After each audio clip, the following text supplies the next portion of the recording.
Welcome to Seeking Numina, the Sacred Places podcast. I'm your host, Elyse Welles, and today I am joined by my friend and also fellow podcast host, George Lizos. George and I have just started Living Hellenism, which is a podcast that I believe now will be on its fourth or fifth episode by the time this comes out. And George and I became friends several years ago. He's been on the show a couple of times, I believe, to talk about sacred places in Greece. He is the native Greek priest in Cyprus, the native Cypriot priest, who is working to really revive and remind people that Hellenism is a living religion. And George and I recently went to Turkey together. We explored some of the ancient Greek oracle sites that were there, the sacred places and temples. And we are here to talk about those sacred places that are now in modern day Turkey that we got to visit together. So, George, thank you for joining me on the show once again. Thank you so much for having me. It's always such a pleasure to chat. And, we chat for hours when we're in person. So it's great to give people the opportunity to listen into our conversations. Welcome to Seeking Numina. I'm your host, Elyse Welles, and I invite you to connect with the sacred wild within and around you through Numina, or sacred sites around the world, and the wisdom they hold. Together, let's remember the old ways, build relationships with land spirits, and dare to reach out to the fairies. The sacred wild is inviting you to dance in the moonlight. Will you answer their call?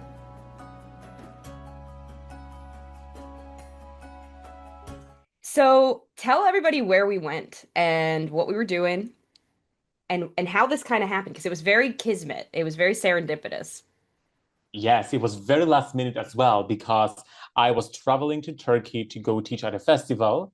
And then I was there with my best friend Sarkis, and we were planning to take a few days after the festival to go around that part of Turkey in Dalaman, present day Dalaman, to explore ancient Greek sites there. And then I I told you about it. And I'm like, why don't you come over? So we met in Greece and we went on our temple hopping experience in Greece. I'm like, why don't you come over so we can temple hop together?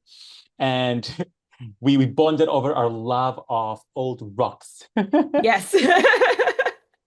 And it was really special because I had gone to Turkey like 2 weeks prior with Joanna Farrar for a research trip. Her and I are doing a book on these Anatolian sacred sites. And it was unbelievable so Joanna and I ended our trip about 30 kilometers outside of Dalaman. And I was like, man, this sucks. Like, we're just at the entrance to ancient Lycia, ancient Lycia.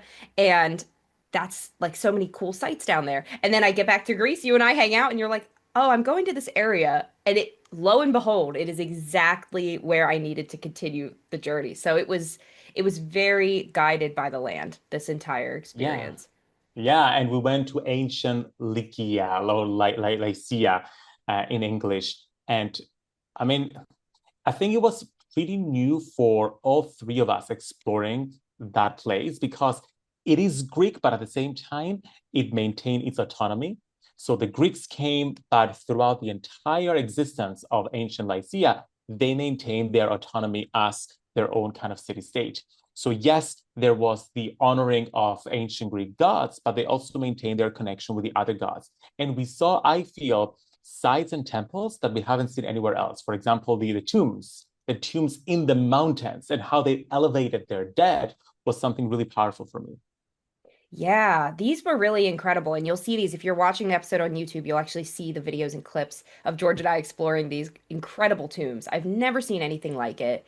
It felt, and I've never been to South America or even Central America, but to me it had that sort of energy more than what we think of as Greek or Hellenistic, because it was pre-Hellenistic. These were people that, because of the mountains and the actual land itself, were supported in their autonomy. They were literally just hard to access in ancient times, because it's really cool actually. If you look at the maps, a lot of the coastline of Anatolia has shifted by multiple kilometers. So things that were on the coast are now not. they're maybe even in deserts. And things that used to be on the coast might just be sunken and in the water, like Miletos.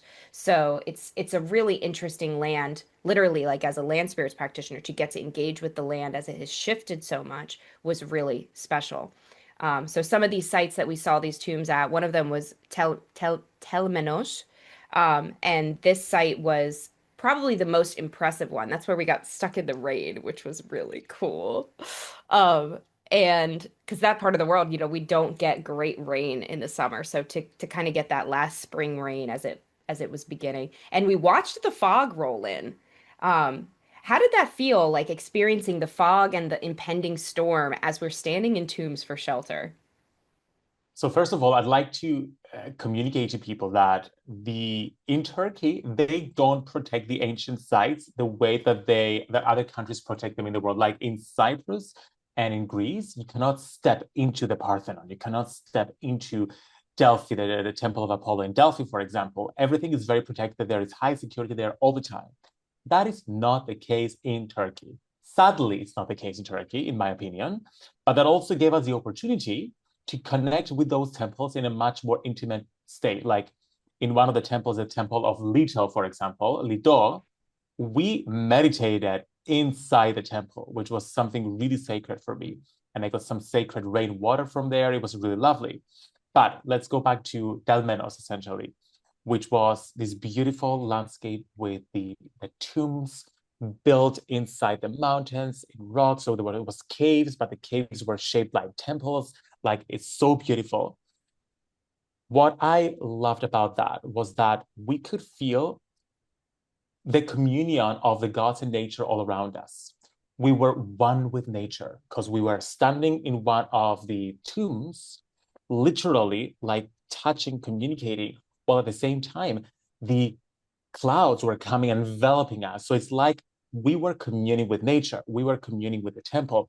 We were in this stage of liminality between the profane world and the sacred world. It was a very magical experience. And I remember we were stuck underneath a tree at some point. We have some pictures of us being completely wet and drenched Yeah, from top to bottom. we'll put And those we here couldn't on the find, video. yeah, we couldn't find Sarkis. And I'm like, shall we go like search for him? It felt very surreal. It felt, first of all, very cinematic. Like, those series, like how every horror TV series starts. It's a beautiful day. You're walking up the mountain, you're going somewhere, and then suddenly storms, it gets dark, there is fog, and the vampires come out. It felt very magical. But instead of vampires and ominous creatures coming out of the shadows, it was the gods and nature communicating with us. That's such a good way to put it. It was such a liminal moment. And it really reminds us why the ancients, I think that's the power of traveling to sacred places that myth is rooted in, is you start to understand why the myth is written in that way. Why is Zeus portrayed as these punishing storms? Well, imagine if you were out tilling a field when that came through. Like it's right there. That's exactly what they're like. So, and I think with the tombs, what really struck me as well is the ancient Lycians believed that if you were if and of course these are the tombs of wealthy people, right? But if you were able to, you would want to be buried as close to the heavens as possible. So they would build these tombs on mountains in the rock as high up as they could go. And so where we were was definitely well-to-do people, probably, officials or royalty, and we were in these tombs with them. To full disclaimer, there was no bodies left in these tombs. They had been looted probably thousands of years ago, before we got there. So we weren't literally like disturbing anybody's tombs. These are kind of like porticos. Like they just look like little balconies that you're in. And again, if you go to YouTube, you'll literally see what we're talking about. But these tombs, because they were so high up in the mountain, I think that also lends to the energy, and it makes you think, well, by experiencing it, I'm sure the Lycians understood that that's the gods kind of visiting their ancestors and maybe even taking their spirits up after that first. Imagine that first big storm after a burial. You would probably be really excited and happy to know that the gods were visiting your loved ones. Join me this Halloween at my festival, Samhain Fest, October 31st and November 1st in Havre de Grace, Maryland. Hear from keynote speaker Laura Tempest-Zakharov, shop handcrafted treasures, connect with your ancestors in a powerful Samhain ritual led by Mike Coven, and enjoy witchy covers from queer cryptid rock band Field of Embers on Saturday night. Explore honoring queer ancestors with Enfys J. Book. Decolonize death with Reverend Ron Padron. Learn about ancestral tattooing with Jake Morningstar. Learn about poison path magic with Datura with Kobe Michael. And honor the dead with Judy Ann Knock. I will be speaking on working with Artemis and Ekati as guides of life and death, and all of us will be available for book signings. Get your tickets at samhainfest.com. It's also so interesting to notice the relationship that these ancients specifically, their relationship with the afterlife versus our modern relationship with the afterlife, because our graveyards, they're usually like on the outskirts of cities, they're hidden. We don't like going there. We don't like paying attention to them. We don't like visiting them. It's sort of ominous to go there, okay, or morbid. However, they built their tomb somewhere where everybody could see them. And they were Yeah. literally they were like mini temples. Each tomb was a mini temple for that person.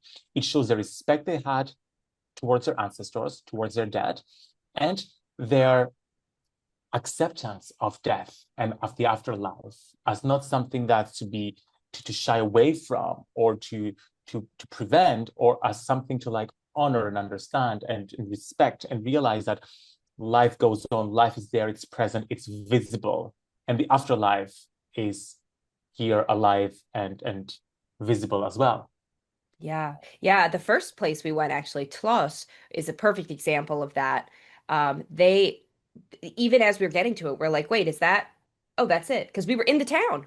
We were in the town just driving, and all of a sudden there's these incredible ancient tombs. The modern town, to be clear, like people were still living here amidst these tombs. And there were a few others we passed on the drive down the mountain that we're just kind of in people's backyards, which was incredible. And that happens in Greece too. Like you might have this house that abuts an ancient site, and then they actually have a bit of the wall of the palace in their yard, or so, but this was so different to me, the idea of tombs, something that is such a memorial, just being part of the village and part of life, death being part of life instead of abstracted from it or hidden.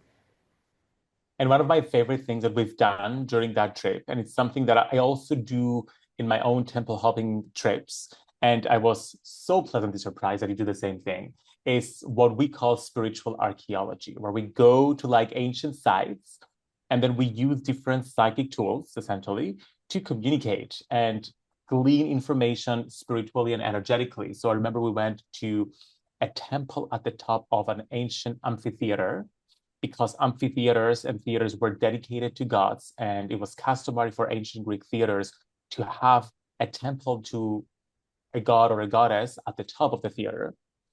And we didn't know which god or goddess that theater that temple belonged to.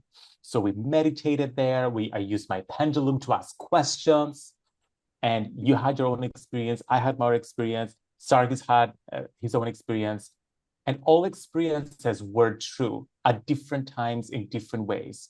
It's this concept that there are multiple truths, many things that can be true at the same time. And I think it's a beautiful way to explore ancient sites rather than solely depending on what research has found. Like, do your own spiritual research and see how you feel and what information you can glean from that space. And it's interesting to do this work because the way I always approach a new sacred landscape is I do a little bit of preliminary research, especially a culture that I'm already familiar with. Like I knew I was going to connect to these Hellenistic spaces that were built on top of these more ancient lands, but I hadn't done research intentionally. I had not done research on the Lycian people until we'd been in the land, because sometimes we can bring to an experience a preconceived idea that will shift the way we actually get to experience it. And other times, on the other side of that, when we don't bring those preconceived notions, when we just drop into meditation, or we pull out the pendulum and ask questions of the site, or we leave an offering and ask for a sign in nature that it's been received, we might see something that we can later corroborate with research. And that feels more more verifying, you know? So we had that experience at that temple of Leto. Leto, maybe we should go back and explain a little bit about her, because if you're familiar with her from the Greek context, she is the mother of Apollo and Artemis. And Apollo and Artemis are twins. They represent a sacred cosmology of twin lore that we see in almost every culture across the globe. We see the masculine and feminine sides connected in siblinghood through the Greek lens. That's who Leto is. She's the mother of them. For some context, she's famous for being told by Hera she cannot give birth on land. And so Aphrodite creates the island of Delos for her to give birth to Apollo and Artemis. But let's go way back. Who was Leto before the Greeks included her in their cosmology? Because we talk about this in Living Hellenism. Our episode that came out in July on Zeus talks about this in depth. But whenever we see Zeus with a consort, that was the classical world's way of saying now Greece has conquered a new land. And so when Greece, when the hegemony of Athens conquered this part of, it was not Turkey then, it was just Anatolia. They were the Lycian civilization. When they conquered that land, this was their way of saying, okay, now we'll take your mother goddess into our pantheon. You can keep worshiping her. This is who she is to us. We got to meet the true Leto beneath all of these myths. And the Leto we met was actually based on a mother goddess that was likely unnamed. And she was also syncretized with Artemis. So this is where we see the reminder that all of our goddesses, all of our gods are multifaceted. And Artemis, despite having this connotation in the modern world of maidenhood, that is a bit of a mistranslation. She's truly just sovereign. She's not a virgin in the sense that she doesn't have a good time. She is literally just sovereign. She doesn't have a partner that is important for her. She's not defined by partnership. She's defined by individuality and her empowerment. And Leto is this mothering energy of that. So the mother doesn't always need to be separated from the maiden, and this is a good reminder for our listeners who might be struggling with that in motherhood, especially early motherhood or maybe even late motherhood after the kids have left the nest. It's okay, who am I on the other side of this? Who am I outside of that label of mother? And Leto is a really great deity, spirit of femininity to connect to for that reminder. And so one of the temple spaces we went to, Letun, you can hear the name there, named for Leto. That was my favorite place because it was three temples. It was a temple to Leto, huge, unbelievable. That was where you got to meditate right in the temple. And then on the far left was a temple of Apollo, but in the center was the temple of Artemis. And this temple was, by all accounts, the least impressive to the eye, but it was the oldest by thousands of years. This was the space where the original prehistoric people had worshipped their mother goddess, their Leto, who she was before the Greeks. And they actually found a figure there. We didn't get to see it. It was in a different museum than we were able to access, but they found a mother goddess figure there. And it's interesting to me that if Leto is considered the direct extension of this Lycian earth goddess of mothering, why was Artemis's temple the one that they built Leto's new temple on? And I think that's the proof that our spirit knows the authenticity of, which is that maidenhood is simply sovereignty. It is a mindset and a way of living. And Leto reminds us of that. And what was interesting about that temple in Latun is that we all connected to a different version of that motherhood. Oh, this Depending, was so yes, powerful. yes, depending on what each and every one of us needed at the time. Some of us, like one of us may needed like some nurturance, others needed like the fiercelessness of motherhood, the the being able to see all the sides of things of motherhood, like so many aspects of motherhood that are included within a single goddess. And that's what I find fascinating about all the gods and goddesses, all the Greek gods and goddesses specifically, that they're so multifaceted. And you can see that from the epithets that we use. Like I was telling you when we did the Living Hellenism episode on Zeus, I have a book just for the epithets used for Zeus, meaning there are so many different aspects of Zeus, so many different aspects of Leto, so many different aspects of Apollo and Artemis as well. And therefore, you can connect with different aspects of those deities within ourselves. And it also reminds us that there are different aspects of us as well. Like many parts of us are present at all times. And therefore, we're not limited by a single definition of who we are. We don't live in boxes and in rigid structures. We are multifaceted as well, just like the gods are. Imagine you're journaling beside your private pool as you watch the sunrise over the Evian Gulf, surrounded by the stillness of rural, untouched Greece. Your 2027 journey to Greece is now open for booking. Choose the experience calling to you. At Intuition Activation, you will awaken your intuitive gifts at Delphi and within the sacred Kyrikian cave, the birthplace of the Pythia. During Sacred Waters, you'll visit the island of Evia to bathe in natural hot springs along cliff sides, journey to a Minoan cemetery on a liminal island, and board a private boat in search of Mediterranean monk seals among volcanic islands. This is the world's most ancient seal species, as mentioned in the Odyssey. And we also visit oracles and temples at ancient river sources. And this year, there is a brand new immersive, Dream Oracles, where you'll explore the magic of dreams, the healing that comes in prophecy, and the astral itself at forgotten oracle sites. In fact, you will be the first priestesses to perform ritual here in millennia. Each retreat is limited to only 5 people, giving you space for personal guidance, meaningful ritual, and genuine connection. That means only 20 people will journey to Greece with me in 2027.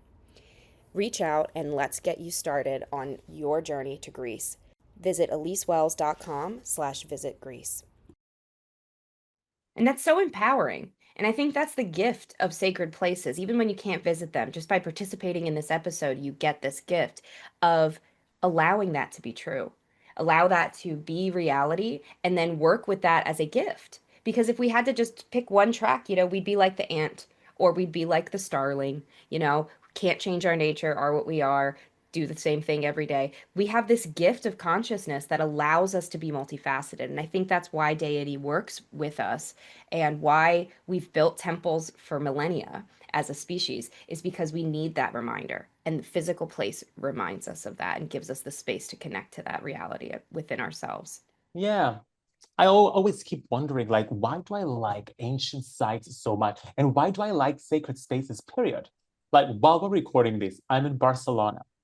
At least the first time, I don't think I told you this story. The first time I came to Barcelona was when I was doing my bachelor's degree in geography, and I was doing human geography.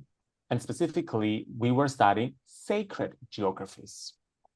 And the idea was to come to Barcelona, and my assignment, okay, for that whole subject, that whole module that I had to do, was to choose 3 sacred spaces in Barcelona and compare them using academic resources and using theories about like how sacred space is created.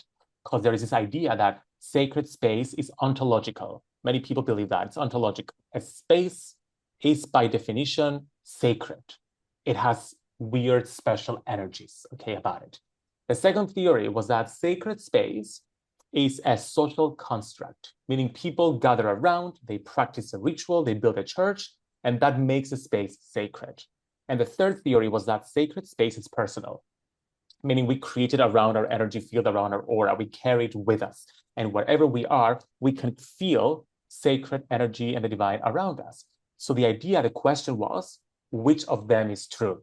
Compare, go to different sacred spaces, compare. And I chose 3 very contrasting sacred spaces. I chose the Cathedral of Barcelona, not the Sagrada Familia, the Cathedral of Barcelona. I chose a cemetery in Barcelona, okay? And I chose the football stadium of Barcelona as a sacred space. And my conclusion was that the football stadium was more sacred than the other 2 spaces. Yes, I did feel the sacred within the church. I did feel the sacred within the cemetery. I did feel even more sacredness within the football stadium because of all the people focusing there. Now, let's take that and go back into temples, ancient Greek temples, and how are they sacred? What makes them sacred? is it the land they were built on? I say yes, because when you think about Delphi and the Parthenon, there is energy there, irrespective of the people. Okay. Is it the people who practice there? Yes, as well. Because people focusing their energy and attention in a space over a long period of time makes a space sacred. And is sacred space personal? Do we bring it with us? Yes. I felt the sacredness of space in a football stadium as much as I felt that in a church or in a cemetery or in an ancient Greek temple. So I concluded that all three are true. And sacred spaces are created in a multifaceted way, therefore. For example, in the football stadium, you had so many people focusing energy in a space that makes it sacred. So why do we find temples so exciting? Because of these three unique factors intermingling and coming together. An ontological sacred space with many people over time practicing there, and then us bringing our own sacredness, our own belief system, our own religion with us into that sacred space, which allows us to activate that sacredness even more. I love that. And that's the reminder, too, that you are a participant when you go to a sacred place. Even if you're there alone and you don't do anything big, or by being there and bringing your energy mindfully, you are participating in that. You're becoming part of that living legacy that that land is continuing for the next 1,000 years. You're still part of that legacy by having visited that place. So I think that's the other thing to know about sacred places is they change you, but you also change them. And that's the root of all work with the land is reciprocity, knowing that you're giving back by receiving and vice versa. Yes. And then even if you can't visit, because we're privileged enough to be able to travel around the world to all these sacred places, what if you cannot? Or if you don't want to? You can still connect to that sacred energy and to the sacred space and land from the comfort of your own house.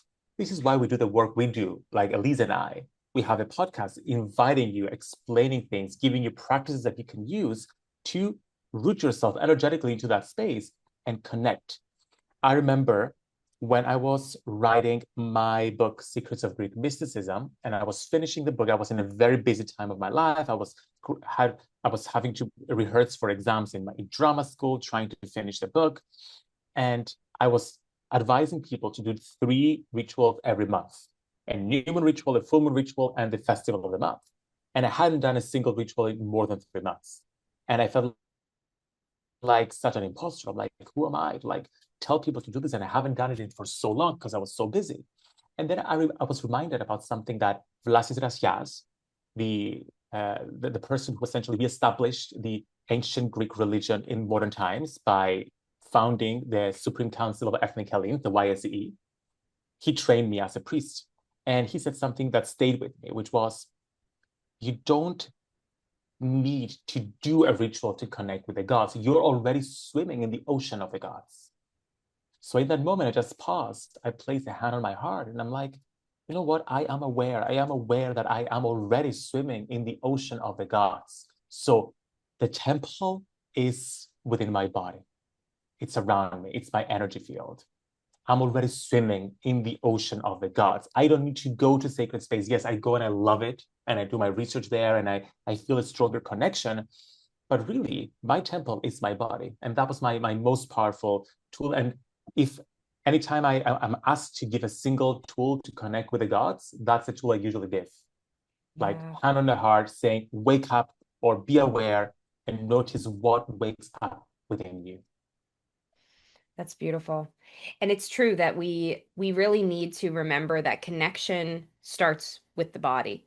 And if embodiment is hard for you, in fact, I think a lot of, yes, visiting sacred places can be expensive, it can be difficult, but that pilgrimage, that sacrifice of all of those things is part of the journey. And that is an expression of bringing your sacred place, your altar, your body to a sacred place, essentially to be charged. Like essentially it's like taking that crystal and putting it under the full moon, but you're the crystal and the sacred place is the full moon. So that is something to think about too. If your first reaction is, "Oh, but I can never go to those sacred sites."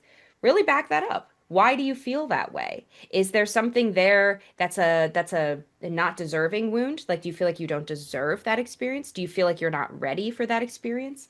Because I think what I've learned as well is sacred places won't give you a way to get there if you're not ready. As of recording this, I leave in a few days to speak at the Glastonbury Goddess Conference. This will be my first time in Glastonbury. And everybody is like, but wait, I'm confused. How can you, of all people, not have been to Glastonbury? It is not for lack of trying. I go to the UK every year for about a month. I love it there so, so much. It is such a sacred landscape. You've probably noticed, as if you're a listener on the podcast, to uh, past episodes, you'll see I have a lot of guests on from the UK because there are so many sacred places there that I adore. Twice in the past 10 years, I have gotten to the junction at literally, it's like that's you go straight and you're in Glastonbury, or you go right and you're in Avebury. I've gotten to that junction 2 times, and both times the land said, "You're not ready yet." And so I had did something else. One time I went to Salisbury and I had an incredible experience at the cathedral. Fun fact, if you're ever in Salisbury, you can go under the cathedral and do a catacombs tour, and they have the actual body of different saints down there. It is an incredible experience. And then I also, the next time, I went to Avebury. An incredible experience, beautiful standing stones. So I didn't have a bad spiritual experience. I did not feel rejected by the land for getting that no. I understood that it was simply it's not time yet. But now the path opened up super boldly. I was invited completely serendipitously to speak at this conference. I ran into the founder at the Temple of Artemis by my house in Greece. Literally, she just was like, "Oh, I know you from Instagram. Let's talk." And then we started talking, and she invited me to present. And then I had a coven member who moved to London, and she's like, "Come stay with me when you're going to Glastonbury." And it's everything has just evolved for the land to make it extremely easy and possible for me to go to this conference and go to this sacred place that I've been called to. So if the path is opening for you and you're the only reason this isn't happening, and I'm not saying it's still not, you have to figure out finances and who's going to watch the dog. I understand all of that too. But all the mundania things will come together if you can commit spiritually to that connection that you're being called for. Yes, 100%. I vouch for that. Sacred spaces call us when we are ready. Glastonbury was one of the first one that's called me when I lived in Bristol, which is very close to Glastonbury. My happy place was Glastonbury. So whenever I would feel lost, I would feel called, come. And one of the biggest epiphanies I've had was in Glastonbury. I was burnt out after working full time in London and working in my spiritual business part time. And I'm like, I'm going to go to Glastonbury. And I had an epiphany there. And the epiphany was quit your job, move back to Cyprus, go self employed, connect to the ancient Greek religion. And that was the year that I trained as a priest. I got the call in Glastonbury. And I did the research in Glastonbury, finding out about the YSCE and their first ever priesthood training. And I booked my tickets while in Glastonbury to go to Athens and become a priest and see where that took me. So you can see all the Oh, connections. oh, I love that And so much. and at least full circle, last year, we the Temple of Zeus in Cyprus collaborated with the Glastonbury Goddess Temple, and we had one of Oh. their priests who moved to Cyprus do a ritual to the goddess, the Avalon goddess, at the Temple of Zeus in Glastonbury in Cyprus. So personally, I made that energetic connection through that now. Wow. I'm I know, speechless because right? like this is it. This is how place changes us. It's incredible.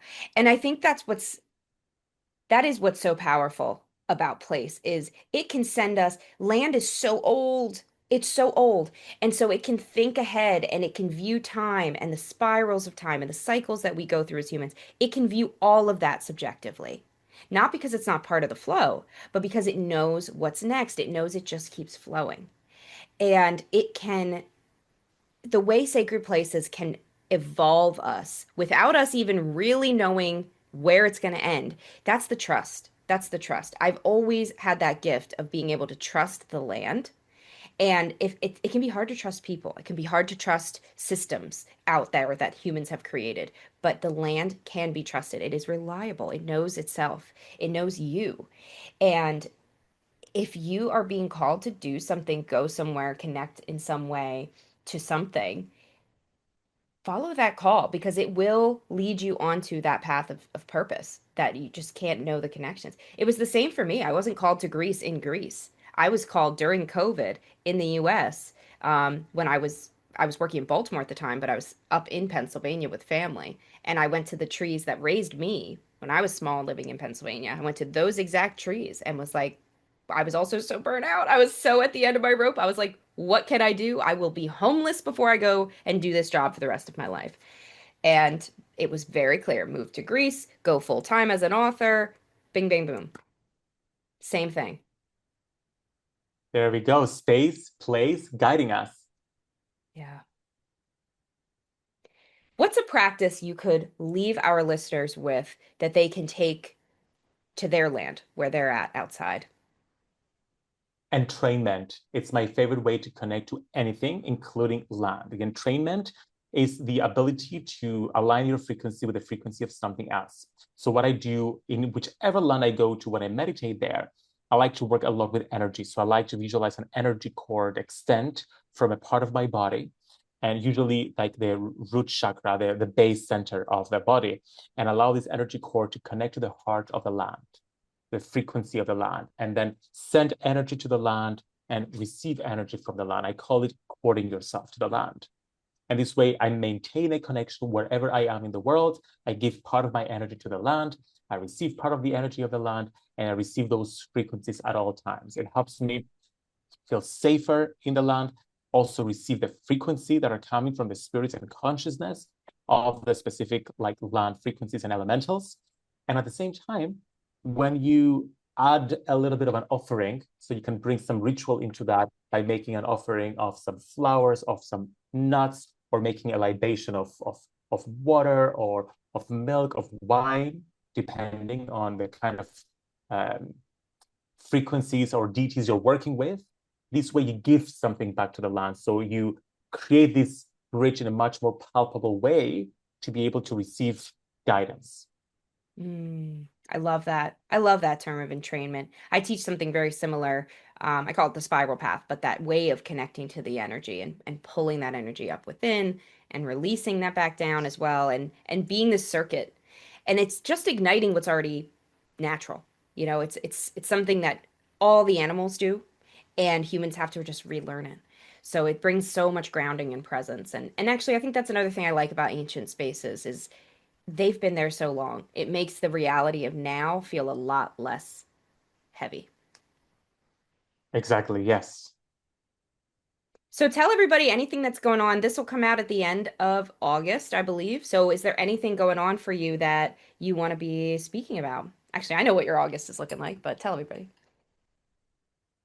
Yes, well, in August, I'm going to be in New York City. I'm so excited about it, but I'm relaunching again my psychic healing practitioner course, where I'm training people to become psychic healers, to connect essentially and do something similar to what the oracles at Delphi used to do and the ancient Greek healers used to do in my own modern way. And I would like to invite people to come and join my membership, the energy work membership, where I teach energetic tools and guidance to not just do the inner work, but also do the energy work, get to the root cause of what's keeping them stuck. And of course, we bring in ancient sites and ancient places and ancient deities into this kind of work as well. And you can go to my website, georgelizos.com, or my Instagram at George Lizos to get all the information about everything. And I'm also going to put in the show notes our podcast, Living Hellenism. And we have a Living Hellenism starter kit that you can get for free down there that is such a comprehensive guide. And it has, for me, it has a recipe that I use for hernips, which is a cleansing waters that these ancient people used at these temples that we're speaking about.